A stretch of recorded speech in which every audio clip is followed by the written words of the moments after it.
বন্ধুরা, বিজ্ঞানীরা অবশেষে স্টার দ্বীপ সম্পর্কে সত্য আবিষ্কার করলেন। বহু দশক ধরে মানুষের মন প্রশান্ত মহাসাগরের অনেক দূরে অবস্থিত অগ্নিগিরির মাটির একটি প্রমান্ত অংশ স্টার দ্বীপের রহস্য নিয়ে ব্যস্ত ছিল। কিন্তু আমাদের গ্রহটি হাজার হাজার একাধিক দ্বীপ রয়েছে। এই দ্বীপের রহস্য কি তা এতটাই স্পষ্ট, দ্বীপটিতে লুকিয়ে থাকা রহস্যগুলি নয়, বরং এটিকে ঢেকে রেখেছে বিশাল পাথরের মূর্তি।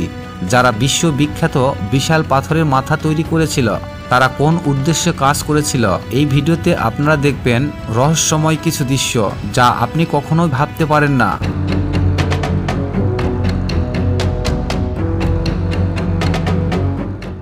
এবং এই দৃশ্যগুলো দেখে বিজ্ঞানীরা অবাক হলেন।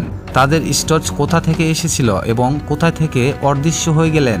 মনে হচ্ছে উত্তরটি অবশেষে কোনায় কাছাকাছি। এই ভিডিওতে দেখুন, তাহলেই পেয়ে যাবেন। আর অবশ্যই ভিডিওতে একটি লাইক দিতেও ভুলবেন না।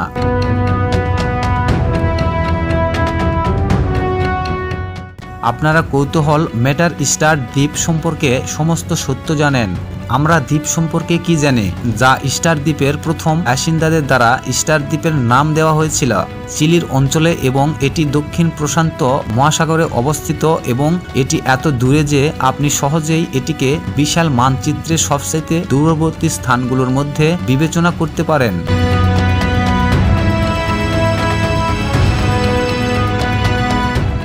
এটি পিটক্যান থেকে 1200 মাইল দূরে অবস্থিত, যা এর নিকটতম প্রতিবেশী। চিলি নিজেই 2300 মাইল দূরে। পশ্চিমে তারা আপনাকে যেখানে নিয়ে যেতে পারে এমন একমাত্র পরিবহন তা হলো একটি বিমান। আসলে যদি এই সম্ভবতা পৌঁছাতে চান, তবে আপনাকে স্থানীয়দের চিলি থেকে স্টার দ্বীপে 5 ঘন্টা বিমানের সময় ব্যয় করতে হবে।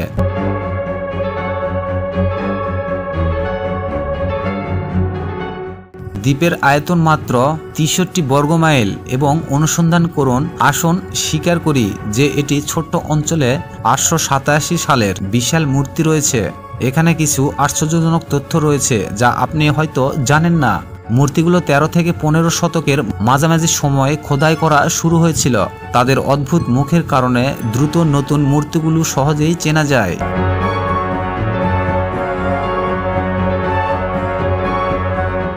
প্রথমে লোকেরা ভেবেছিল মূর্তিগুলো কেবল তাদের মাথা দিয়ে তৈরি, কিন্তু আশ্চর্যজনকভাবে দেখা গেল যে এর সাথে প্রযুক্তি 4টি মৃতদেহ আছে। 2000 সালে মে মাসে খননকারী এটি আবিষ্কৃত হয়েছিল যে মৃতদেহগুলো কেবল মাটির নিচে লুকিয়েছিল।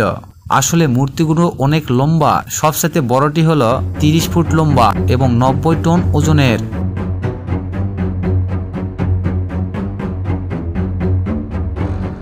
কিন্তু দ্বীপে এই পৃথিবীর রেকর্ড করা এক মূর্তি অসম্পূর্ণ ছিল। তবে বৈজ্ঞানিক হিসাব অনুসারে এটি উচ্চতা 70 ফুট লম্বা পর্যন্ত পৌঁছেছিল। 1890 মূর্তির মধ্যে 1800 চিহ্নটি মূর্তি সত্য নামক উপাদান থেকে খোদাই করা হয়েছিল, যা সংস্কৃত অগ্নিগিরির ছাই।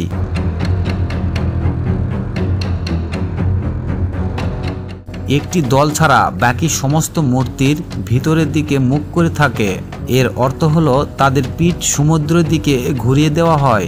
সম্ভবত এই কারণ ছিল বিশ্বাস করা যে মূর্তিগুলো গ্রামবাসীদের রক্ষক ছিল।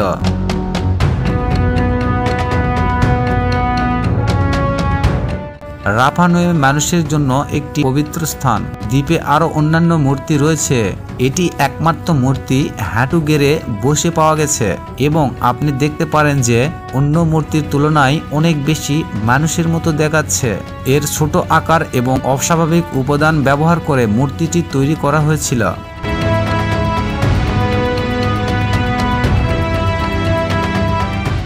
পাথরের উপর ভর করে বা অন্যদের মধ্যে এটিকে আলাদা করে তোলা অনেক রহস্য উদ্ঘটনায় করা আছে। মানুষ ভাবতে পারে যে এই বিশাল ওজনের মূর্তিগুলো কিভাবে দ্বীপের চারপাশে ছড়িয়ে ছিটিয়ে রয়েছে। যখন ইউরোপীয়রা প্রথম দ্বীপে এসেছিল এবং 1722-এর মধ্যে একটি ছোট্ট স্থানের জনসংখ্যা খুঁজে পেয়েছিল, তখন দ্বীপে শত শত মূর্তির সাথে কিভাবে সম্পর্ক যুক্ত হতে পারে। রহস্যগুলির সূত্রগুলির মধ্যে একটি ছিল বিশ্বাস করা যে মূর্তিগুলোর ভিন্নগ্রহীর দ্বারা তৈরি করা। বেশিরভাগ উদাহরণস্বরূপ স্থানগুলোর স্টার দ্বীপের উত্তর পূর্বে অবস্থিত।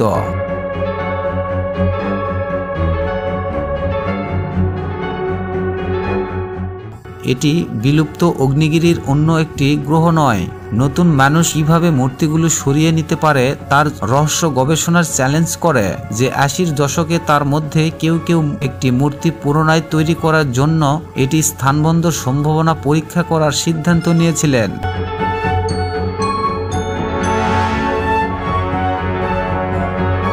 তাদের কেবল সেই সমারঞ্জগুলি ব্যবহার করতে হয়েছিল যা আদিবাসীর জন্য উপলব্ধ ছিল, যা কেবল অসম্ভব বলে মনে করা হয়েছিল।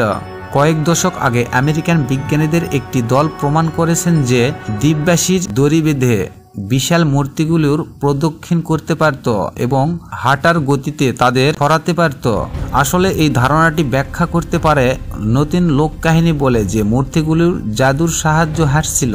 এটি মূর্তিগুলিকে তাদের নির্ধারিত স্থানে স্থাপন করার পদ্ধতি ব্যাখ্যা করে।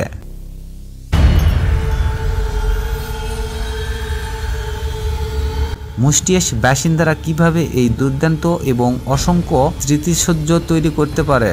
অন্য একটি গবেষণায় দেখা গেছে যে মানুষ বহু শতাব্দী ধরে দ্বীপে বাস করে এসেছিল এবং ইউরোপী যখন এখানে আসতে শুরু করে তখনই জনসংখ্যা হ্রাস পেতে শুরু করে।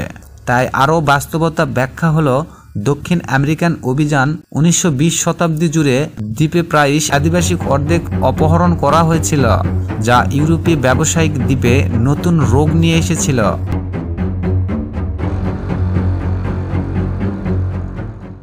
যা থেকে সুরক্ষিত ছিল না, যা জোরপূর্বক অভিযানের মাধ্যমে প্রবর্তিত হয়েছিল।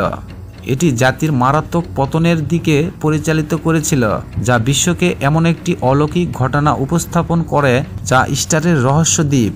আপনি কি আগে এই তথ্যগুলো শুনেছেন? নিচে অবশ্যই কমেন্টে জানাতে ভুলবেন না। ভিডিওটি ভালো লাগলে অবশ্যই সাবস্ক্রাইব করুন আর এরকম নতুন ভিডিও পেতে অবশ্যই আমাদের পাশেই থাকুন। ধন্যবাদ।